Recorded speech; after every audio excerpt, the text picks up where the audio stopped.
Pria ini baru saja masuk ke dalam penjara. Tubuhnya gemetar, seakan-akan ini adalah akhir hidupnya. Menuju ruang sel, ia diteriaki tahanan yang lainnya dan melihat tahanan yang paling ditakuti di penjara itu. Saat dimasukkan ke dalam sel, ia merenung dan menangis. Ia tak tahu apa yang terjadi besok. Keesokan harinya, ia berusaha memberanikan diri untuk keluar.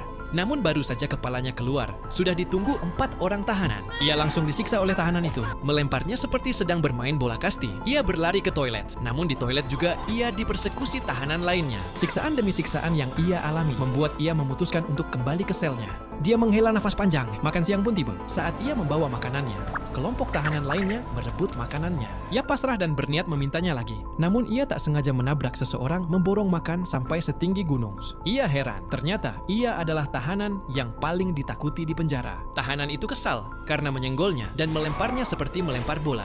Namun ketika ia kembali ingin memukulnya, seekor belalang hinggap di tangannya. Ternyata tahanan itu takut dengan belalang dan membuat tahanan itu jatuh dan pingsan. Semua tahanan heran.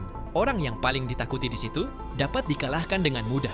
Sejak saat itu, semua tahanan takut kepadanya. Sekarang ia yang paling ditakuti di penjara. Bahkan orang yang paling ditakuti pertama menjadi anjing peliharaannya. Ia menyuruhnya untuk memukul orang yang sebelumnya memukulinya. Bahkan makan pun, ia diperlakukan seperti raja, memeras orang, dan bahkan semua tahanan disuruh berbaris untuk diperiksa. Kelakuannya semakin hari semakin menjadi-jadi. Suatu ketika tahanan itu melawannya, ia menyuruh belalang itu menciumnya. Seketika ia berubah menjadi galak dan menerobos tembok penjara hingga keluar dari lokasi penjara. Ia menjadi raja di antara tahanan lainnya, dan ternyata itu semua adalah khayalannya dan hanya terjadi di pemikirannya. Seketika ia pun mencoba seperti apa yang ia pikirkan.